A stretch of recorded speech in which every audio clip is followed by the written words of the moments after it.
The secret to getting ahead is getting started. So the bigger question is, kailan mo ba sisimula? Kasi when it comes to pagsisimula, a lot of people will say, baka kasi mahirap, baka hindi para sa akin. Maulan ngayon, meron tayong crisis ngayon. Wala akong pera, wala akong trabaho. Wala akong natapos, wala akong tiwala sa sarili ko. Hindi ako magaling, hindi pa ako magaling. Hindi ko alam kung paano. Ang daming negative. And yes, there's a lot of excuses. And those are valid excuses na pwede mo sabihin para hindi mo masimulan. Alam naman natin, napaka-negative ng mundo. May mga tao na kapag shiner mo yung pangarap mo, hindi ka pakikinggan. Yung iba, pagtatawanan ka pa. Yung iba, huhusgahan ka pa. May mga tao na kapag nag-share ka ng negative ng mga bagay na hindi magandang nangyari sa'yo, sasamantalihin nila yon para i-mindset ka, para i-down ka lalo. Kasi vulnerable ka. May mga tao na hahatakin ka pa rin pababa. Dahil gusto nila pare-pareho kayo. Dahil gusto nila lahat kayo nandun lang sa baba. Sobrang daming hatred ang umiikot. Kaya ikaw, takot kang magsimula. Daming tao na nagsasabi na pag hindi ka nakatapos, hindi ka magiging successful. Ang daming tao nagsasabi na kailangan mo ng malaking puhunan, kailangan mo ng malaking pera para magnegosyo ka. Ang daming nagsasabi na kailangan magaling ka bago ka magsimula. Ang daming nagsasabi na kailangan sigurado. Sigurado ka ba dyan? Kaya mo ba talaga? Baka naman hindi yan para sa'yo. At ang mahirap doon, yun din yung iniisip mo na baka hindi yun para sa'yo. Kaya lang, kailan mo ba talaga sisimulan? Ano bang hinihintay mo? Kasi kung titingin ka lang sa mga excuses, again, there are a lot of valid excuses available. Nakarating kami kung nasan kami ngayon, nabibili ko yung mga bagay na gusto ko, ang dami kong negosyo, lumalaki ang negosyo ko, mainly because lahat ng excuses ko, tinapon ko na. Ang problema, tinapon namin yung excuses namin, pero bakit mo pinupulot? Bakit nyo pinupulot yung excuses na tinapon na namin? Ang mahirap sa iba, nakatingin lang lagi sa excuses o sa sasabihin ng ibang tao. So I will ask you again, ano bang hinihintay mo? Hinihintay mo pa bang may mangyaring hindi maganda? Hinihintay mo pa bang may mangyaring hindi mo gusto? Hinihintay mo pa bang maging worse yung sitwasyon mo? Kasi yes, may excuse ka ngayon. Pero bukas, baka madagdagan pa yan. Next month, baka madagdagan pa yan. Next year, madadagdagan pa yan. And we don't know anong sitwasyon meron tayo next year.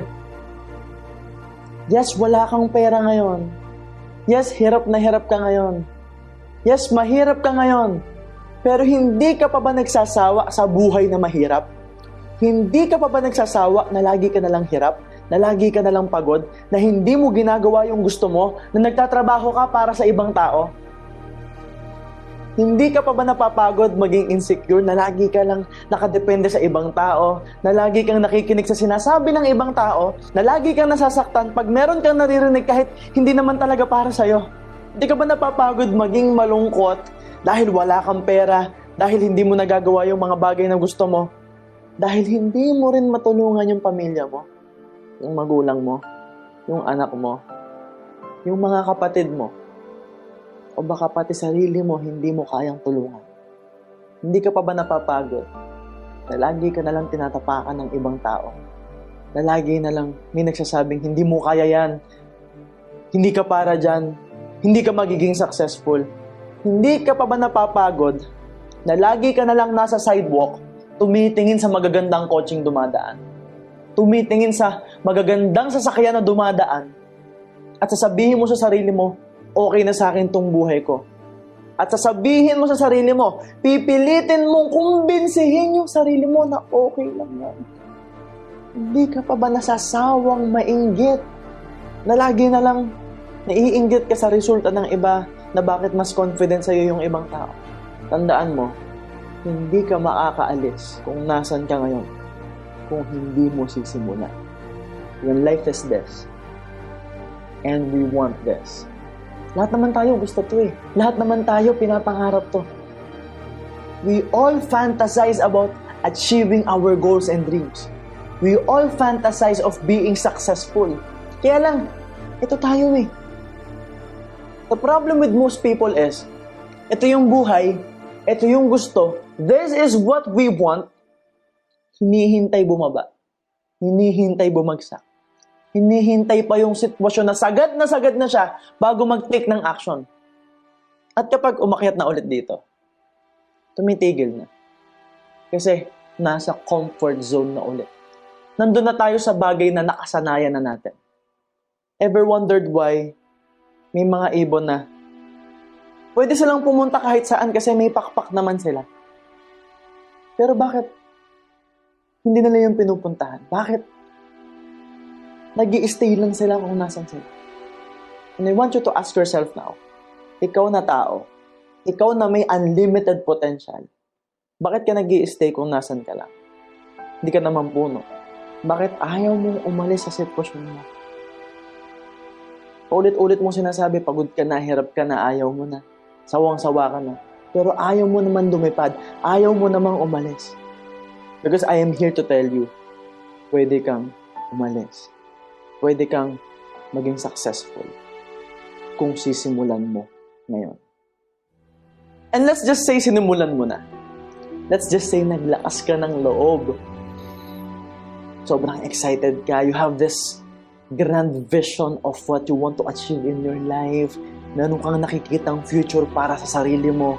Napakaganda ng future na nakikita mo. Nag-create ka ng plano, nag-take ka ng action. Kaya lang may resistance. Siyempre, hindi ka pa sanay. Siyempre, mabigat sa una. Siyempre, mas nakakapagod. Siyempre, dagdag trabaho. Kung empleyado ka, dagdag trabaho sa'yo. Kung estudyante ka, dagdag trabaho sa'yo.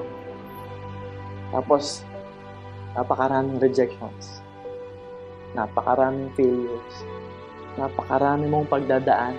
Napakaraming challenge. And guess what? Yung mga nandadown sa'yo, lalong dadami. Lalo silang magiging aggressive. Yung hirap, sa una lalong mas mabigat. Yung pagod, sa una mas pagod ka kasi hindi ka pa sanay.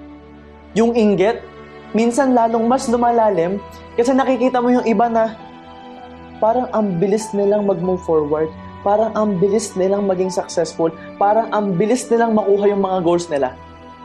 At babalik ka na naman doon sa dating nakasanayan mo, ikukumpara mo sarili mo, you will make more excuses.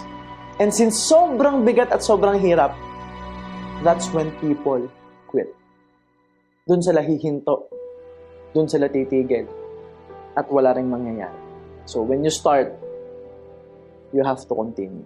Kailangan tuloy-tuloy lang. Kailangan araw-arawin mo. A lot of people had been asking me, Sir MJ, paano ka ba naging successful?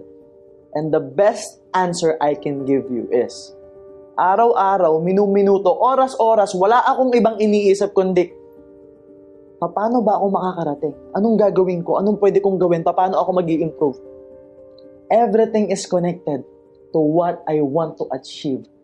So ikaw, instead of focusing on other people, instead of focusing on your excuses, instead of focusing on baka mag-fail ka, baka mahirapan ka, I'm here to tell you, mahihirapan ka talaga. I'm here to tell you, mag-fail ka talaga sa una. I'm here to tell you na sobrang bigat talaga.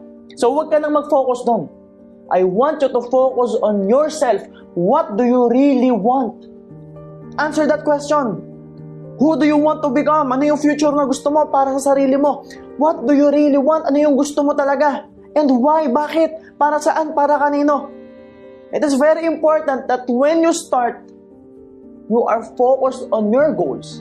Your goals. Your fucking goals. Yung goals mo. Hindi yung goals ng ibang tao para sa'yo. Because when you decide right now to start at tapusin, whatever it takes, without any excuses, tatapusin mo. Yung tipong kahit anong sabihin ng ibang tao, tatapusin mo. Yung tipong kahit anong sabihin ng ibang tao, itutuloy mo, ilalaban mo. You will achieve your goals and dreams. Imagine, sinimulan mo.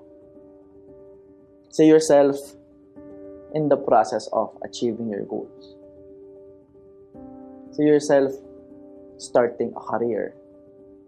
It could be singing, it could be dancing, it could be as an athlete, it could be business. At pag nagnenegosyo ka na, syempre, marami kang kinakausap na tao, nagbebenta ka ng produkto, nagpo-post ka. And yes, you will say, tama ka Sir MJ, ang daming rejections, ang daming failures, ang daming discouragements, ang dami lalong nandadown sa akin. Napakarami ng negativity. Pero ilalaban mo, itutuloy mo. Kasi nakafocus ka sa pangarap mo, sa vision mo, sa nakikita mo. And then little by little, you are moving forward. You are earning a little. You are achieving little goals. Because you know that success is not measured by miles, it is measured by inch. Yung mga maliliit mong ginagawa, yung mga maliliit mong achievement, you are giving yourself credit for that. And then now, you are achieving big things. Big goals. You are now being more confident. See yourself spreading love and receiving love. Isipin mo yung feeling na mayaman ka na, kumikita ka na, nabibili mo yung mga bagay na gusto mo para sa sarili mo at para sa pamilya mo. Imagine buying your dream car, nasa showroom ka, nagre-release ng kotse. Sobrang excited ka i-drive, magpipicture ka, may story ka pa. After that, iuwi mo sa bahay. You will celebrate with your mom, your dad, your family, your partner. You will share a toast for this wonderful achievement.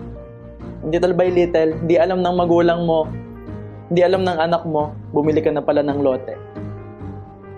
Unti-unti, tinatayuan mo ng bahay. When time will come, sasakay mo sa kotse yung magulang mo, yung mga anak mo, yung pamilya mo. Dadalhin mo dun sa bahay na pinatayo mo. Papapasukin mo sila. And you will say, simula ngayon, dito na tayo titira. Imagine if your parents are abroad. Pagod na sila doon. Hirap na sila doon. And you will say, ma, pa, uwi ka na. Ikaw ang susundo sa airport sa sarili mong kotse. And you will say to them, ma, pa, simula ngayon, hindi na kayo aalis. Magkakasama na tayong mamumuhay dito sa Pilipinas kasi mayaman na ako. I made it. It is really good to say I made it. It's really good to become a successful entrepreneur, a multi-millionaire. Pero mangyayari lang yan kung sisimulan mo ngayon na. So again, kailan mo ba sisimulan?